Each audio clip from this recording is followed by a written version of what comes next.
Le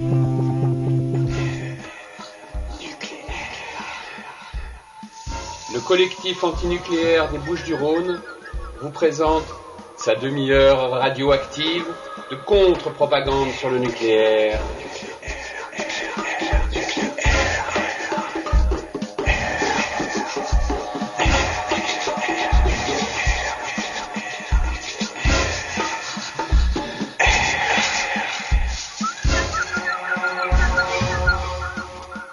Bienvenue sur Radio Galère dans la demi-heure radioactive, émission animée en direct par le collectif antinucléaire des Bouches-du-Rhône les 2e et 4e mardis du mois à 14h15 et en rediffusion les jeudis de 12h à 12h30. Nous sommes un collectif d'hommes et de femmes indépendants de tout parti politique ou réseau institutionnalisé. Considérant que nous sommes tous et toutes des cobayes de l'industrie nucléaire et que nous sommes tous et toutes les victimes potentielles d'une prochaine catastrophe, nous pensons que nous n'avons d'autre choix que de nous informer et d'agir. C'est ce que nous nous efforçons de faire ici. Aujourd'hui, nous allons revenir vers Fukushima, où les réacteurs fuient toujours, les sacs de déchets contaminés s'entassent le long des routes, dans les jardins, de l'eau radioactive ne cesse de s'écouler dans l'océan Pacifique. Depuis décembre 2014, les dernières zones évacuées jusqu'en septembre 2011 à cause des taux de radioactivité trop élevés ont été réouvertes à la population dans la ville de Minamisoma, et ce, malgré les réticences de celle-ci à y revenir. Minamisoma se situe à 20 km de la centrale de Fukushima Daiichi, c'est-à-dire tout près, beaucoup trop près. C'est dans ce contexte d'une politique de retour des populations dans des zones qui ne présentent soi-disant plus aucun danger que nous vous proposons d'écouter de larges extraits d'une intervention qu'a bien voulu nous faire partager Cécile Azanou-Mabris, qui est chercheur associé au laboratoire du CLERC à l'Université de Lille et au centre de recherche de la Maison franco-japonaise à Tokyo, où elle vit depuis 15 ans. Cécile Azanou-Mabris est spécialiste dans le domaine de la sociologie urbaine. Et pour sa thèse de doctorat, elle a étudié comment la production d'un système de logement public avait été élaborée dans le but de gérer les désastres naturels et humains dans la production industrielle. Ceci l'a tout naturellement amené à étudier les politiques du logement et des déplacements des populations dans le cadre de la catastrophe nucléaire de Fukushima. Alors tout d'abord, je vous propose d'écouter l'introduction de Cécile Azanou-Mabris sur les acteurs et les outils à l'œuvre dans la gestion des désastres de l'industrialisation. Les désastres de l'industrialisation ont donc pris des formes variées, on le sait tous, mais en tous les cas, leur gestion passe toujours par l'utilisation de deux outils qui lui sont liés et qui répondent à des logiques similaires, qui impliquent trois pôles d'acteurs: les infrastructures publiques ou administratives, qui sont généralement les mêmes, le monde des entreprises privées ou celui des entreprises publiques, et ces deux premiers groupes étant en interaction permanente avec l'infrastructure sociale et civile. Ces outils sont la politique de logement et la campagne de communication qui l'accompagne. Celle-ci se réfère aux notions développées par les sciences humaines et sociales, comme celle de la résilience ou encore de l'empowerment, afin de justifier ou de faire accepter de façon positive par la société civile les mesures prises par les deux autres groupes d'acteurs, même si ça n'est évidemment pas comme cela que les choses sont présentées, et même si les chercheurs qui travaillent sur ces notions le font en pleine sincérité. Mais c'est néanmoins ce que nous avons pu observer sur le terrain. Car l'un des problèmes fondamentaux auxquels nous sommes confrontés aujourd'hui, malgré les apparences données par ces démarches inclusives ou toutes les démarches participatives qui sont mises en place, c'est bien le décalage extrême entre les théories développées pour permettre la participation citoyenne et leur mise en œuvre, et par ailleurs leur utilisation sur le terrain.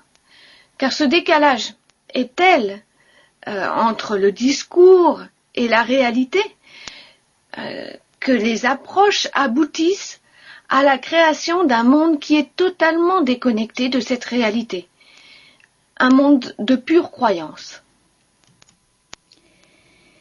Et puis Cécile Azanouma-Brice va nous expliquer maintenant comment, à Fukushima, il s'agit pour les acteurs institutionnels de montrer qu'ils protègent, entre guillemets, les populations pour en fait les mettre en péril. Alors quelques acronymes vont être utilisés, cités dans cet extrait, et je voudrais repréciser leur signification. Donc l'OMS, évidemment l'Organisation mondiale de la santé, l'AIEA, l'Agence internationale de l'énergie atomique, qui a pour but de promouvoir l'énergie nucléaire dans le monde, l'UNSCEAR, United Nations Scientific Committee on the Effects of Atomic Radiation, c'est-à-dire le comité scientifique sur les effets de la radiation atomique au sein des Nations Unies, et la CIPR, qui est la Commission internationale de protection radiologique, qui émet les recommandations internationales en termes de normes et de seuils acceptables, entre guillemets, de la radioactivité. Il faut savoir que tous ces membres sont choisis par cooptation. Donc on va écouter Cécile Azanouma-Brice. La première année qui a suivi la catastrophe de Fukushima a consisté à donner l'illusion aux citoyens d'une prise en compte de leurs requêtes, afin de calmer les oppositions un peu trop fortes face à la non-gestion de la situation.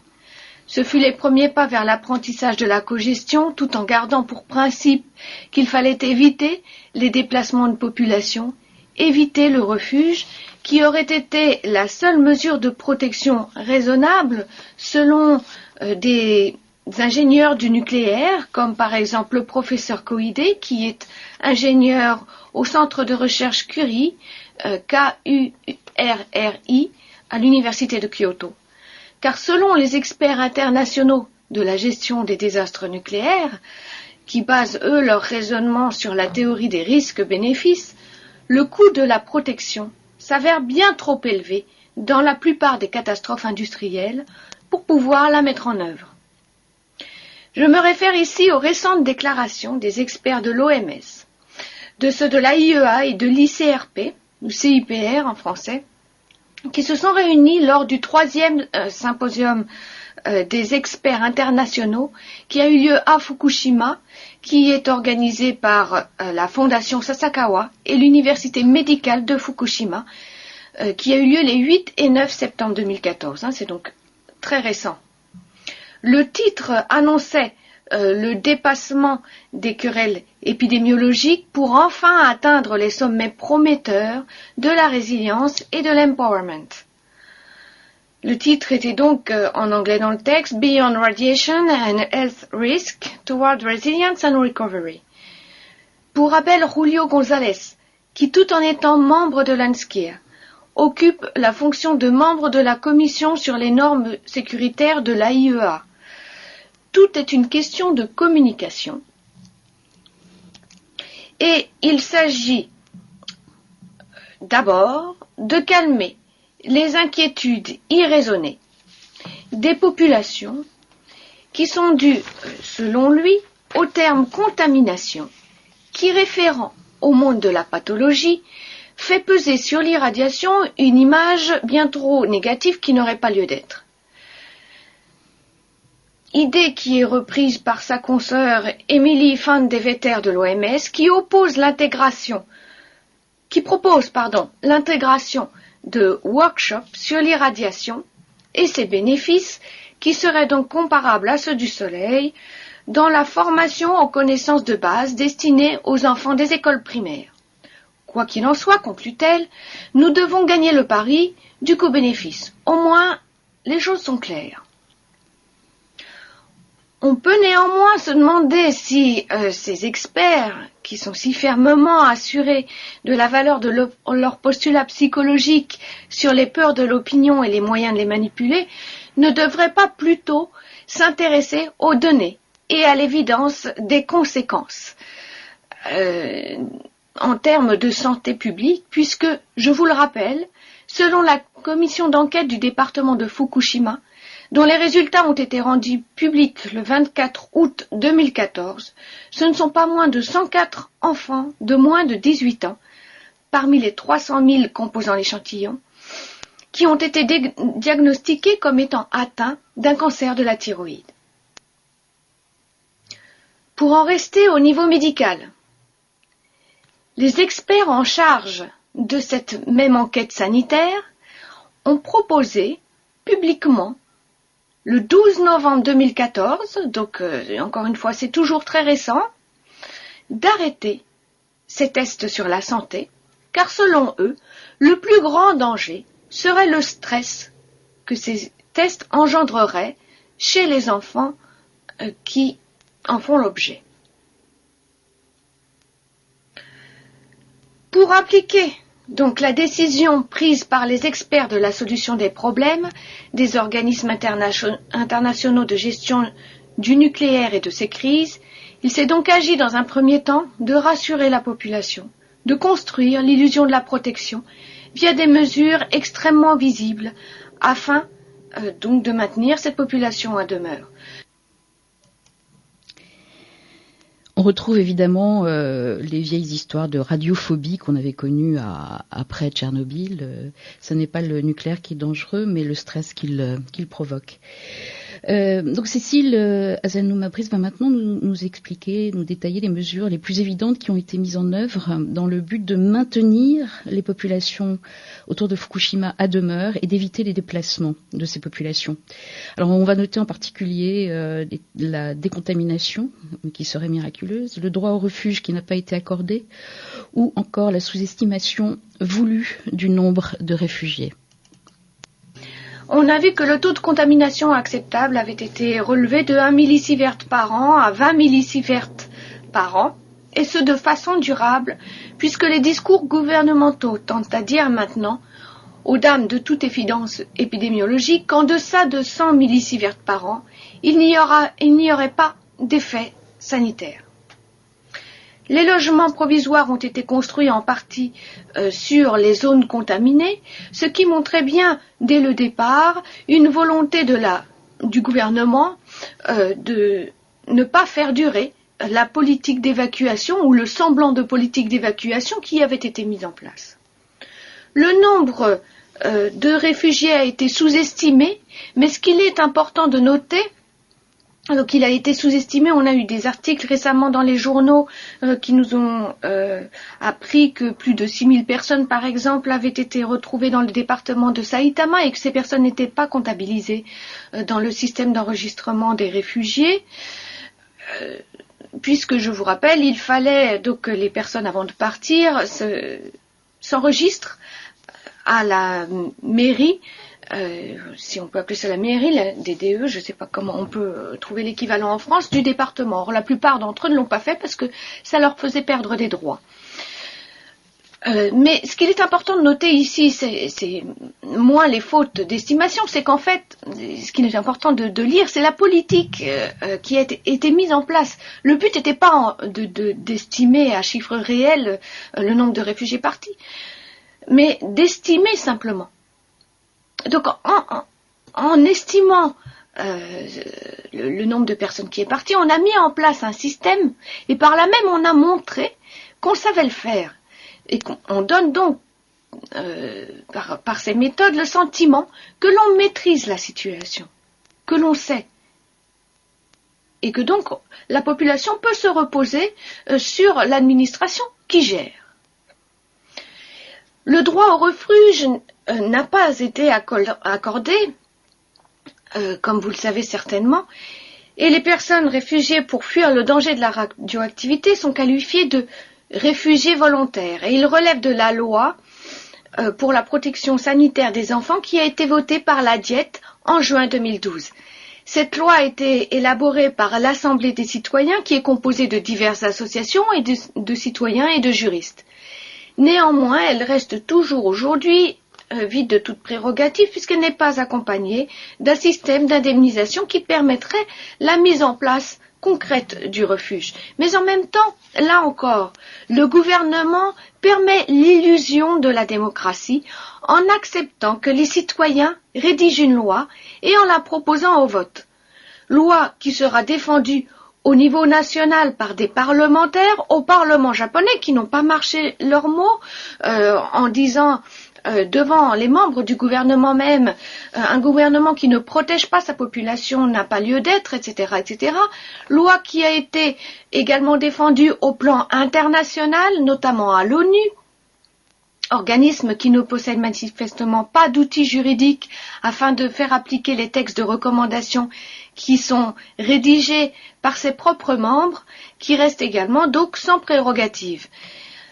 Comme ce fut le cas notamment du texte rédigé par Anand Graver, qui était représentant des droits de l'homme à l'ONU jusqu'en 2014. Mais qu'à cela ne tienne, les règles du jeu sont mises en place et permettent donc de créer une illusion du système démocratique.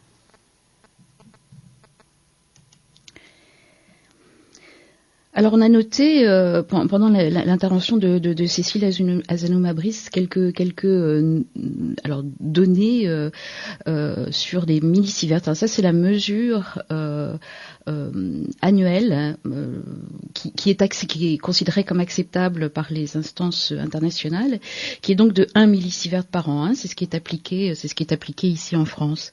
Au Japon, le seuil a été relevé à 20 millisieverts, ce qui est considéré comme une dose admissible en France pour les travailleurs du nucléaire. Donc ce seuil de 20 millisieverts par an est applicable au Japon pour par exemple des nourrissons. Alors d'autres mesures sont mises en place pour banaliser les dangers de la radioactivité et pour rendre au final l'habitant responsable de son choix de rester ou de ne pas rester en zone contaminée. Je vous rappelle aussi, je passerai très brièvement dessus parce qu'on en a beaucoup parlé, de l'instauration des postes de mesure de la contamination au sein de la préfecture. Je vous rappelle aussi que ce sont les citoyens qui d'abord ont instauré la mesure à la fois environnementale, à la fois sanitaire et également de l'alimentation. Et le gouvernement et donc la préfecture de Fukushima a pris le pas sur les initiatives des citoyens en instaurant des postes de mesure de la contamination un petit peu partout dans le territoire. Vous voulez de la mesure, qu'à cela ne tienne, nous allons vous en donner, mais bien sûr en trafiquant les chiffres qui sont énoncés par ces machines, en mettant les machines à plus d'1 mètre du sol, en les instaurant sur des plaques de fer qui sont régulièrement nettoyées, etc., afin que les machines affichent des chiffres inférieurs à la réalité. Également le nettoyage ou la décontamination des sols, qui est toujours d'actualité plus que jamais, c'est pour ça que je souhaite en parler, qui implique parfois les habitants eux-mêmes depuis le départ, voire les élèves des écoles. Le citoyen devient donc acteur du jeu et c'est désormais à lui de recréer de ses propres mains, au sens premier du terme, un environnement dans lequel la vie sera possible. On voit bien ici la mise en place concrètement de l'empowerment ou de la valorisation abusive de ce qu'on appelle le manpower.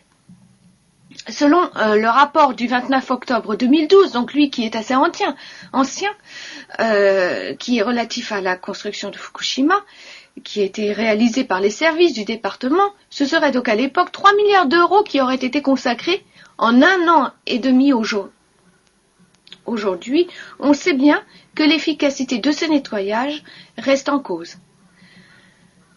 Une politique offensive de communication est également élaborée via des messages préconçus et largement véhiculés de l'impossibilité des Japonais à quitter leur pays natal, visant à motiver l'abandon du départ.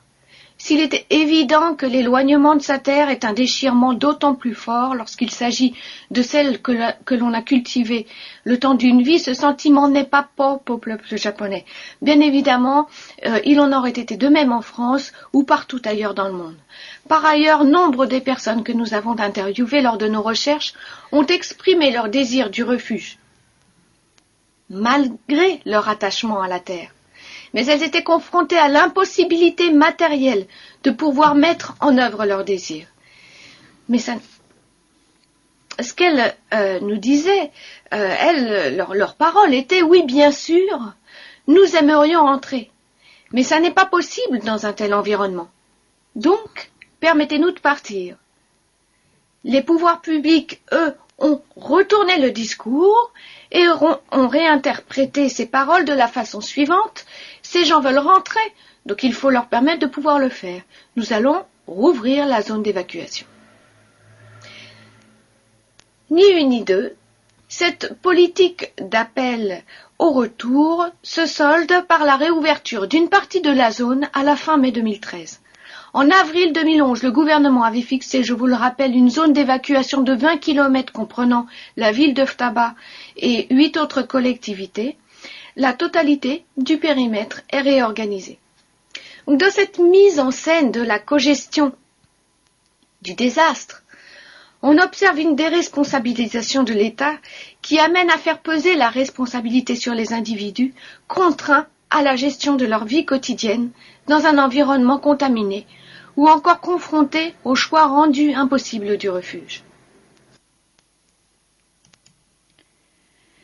Alors, dans l'intervention complète de Cécile Azanou-Mabris, que nous diffuserons sur notre blog, le blog du collectif Antinucléaire 13, il est longuement question de la notion de résilience et comment ce concept peut, dans le cadre d'une catastrophe nucléaire, en fait, occulter la notion de peur, qui est une peur salutaire devant un danger avéré. Alors la résilience est bien entendu une des stratégies de communication, de manipulation on peut dire, qui permettent là encore et toujours de banaliser la situation, de rassurer la population, en fait pour mieux la contrôler.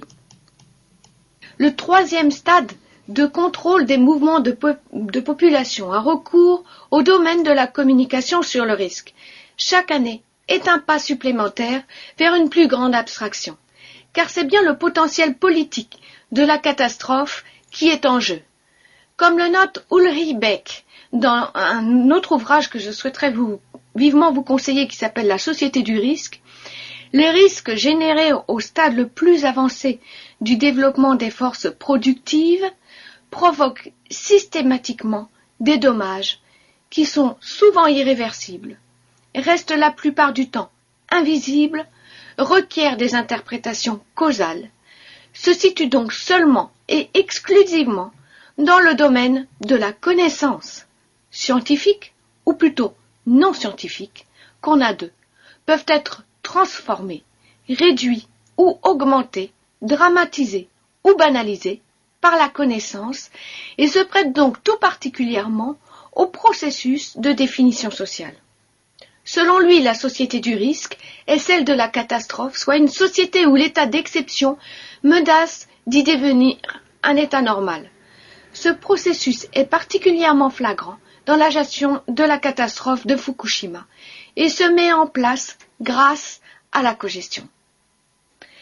On a vu que le taux d'acceptabilité maximale de la radioactivité a varié dans l'environnement, mais il a également été déplacé dans le secteur de l'alimentation. Bon, par exemple, nous sommes passés tour à tour d'une limite de 100 becquerels par kilo à 500 becquerels par kilo pour redescendre à 300 becquerels par kilo. Donc les discours justifiant la variabilité des normes de sécurité et leur acceptabilité dépendent de la position de ceux qui les expriment, de ceux qui s'expriment en tant que. Ainsi, la présentation des discours met à jour une manipulation de tout ordre.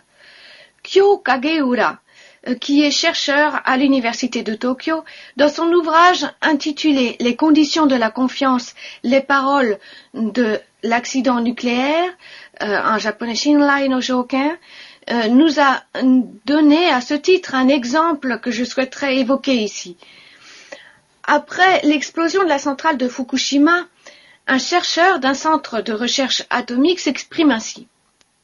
Il semblerait qu'un grand nombre de concitoyens soient inquiets de la situation et croient que l'accident serait au niveau de celui de Tchernobyl. dans les faits, je vous rappelle que l'Agence internationale de l'énergie atomique a déclaré l'accident au niveau 7 et donc du même niveau que celui de Tchernobyl. Ce chercheur continue ainsi.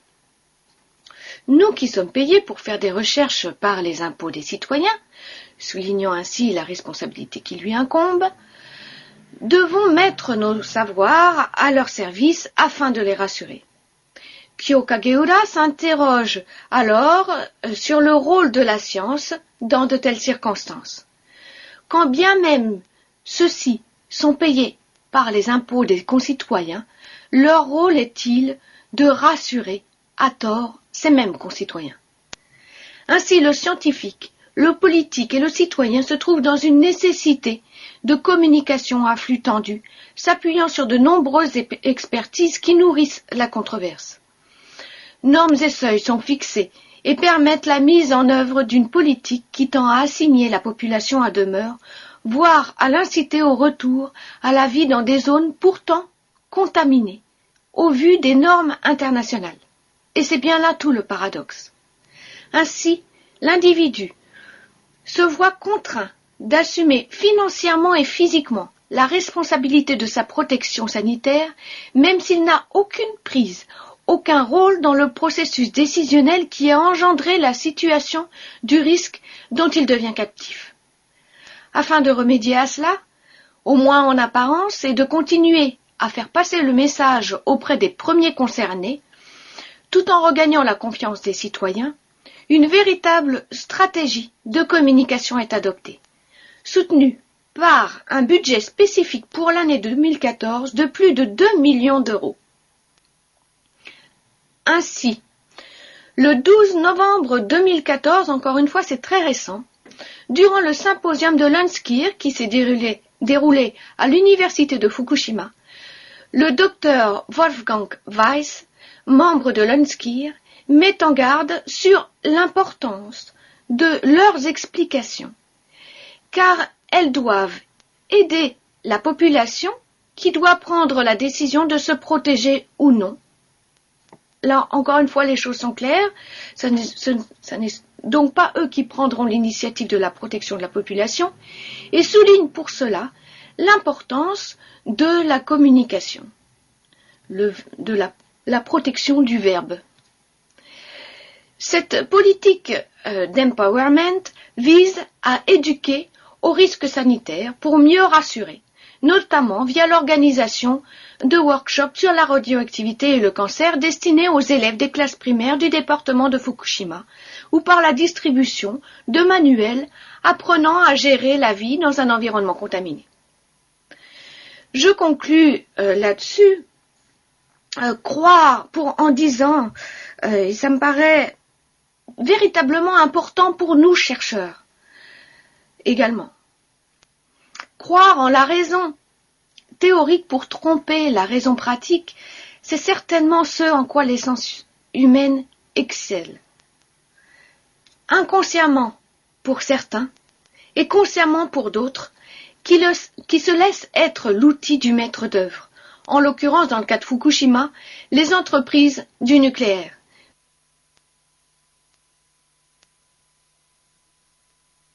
Cette conclusion. Alors pour terminer, je voulais juste vous signaler qu'au mois d'octobre 2014 a eu lieu à Paris un séminaire sur la gestion post-accidentelle organisé par l'Institut de radioprotection et de sûreté nucléaire. Je vous rappelle que l'IRSN est payé par les impôts des Français.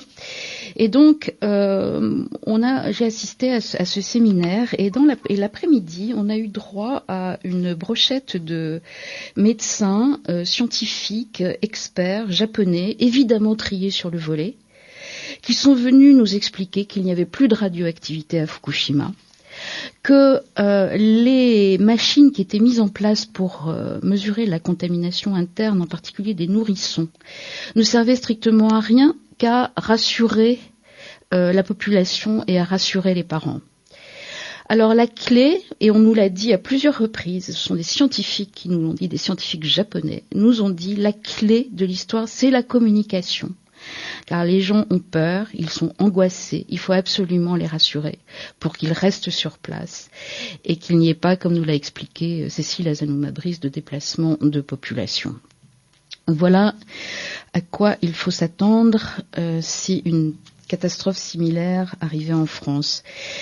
Alors merci Sidi à la technique, et puis vous pouvez retrouver toutes nos émissions sur le site de Radio Galère et puis sur notre blog collectif antinucléaire 13 wordpress.com. Merci à tous, merci Radio Galère.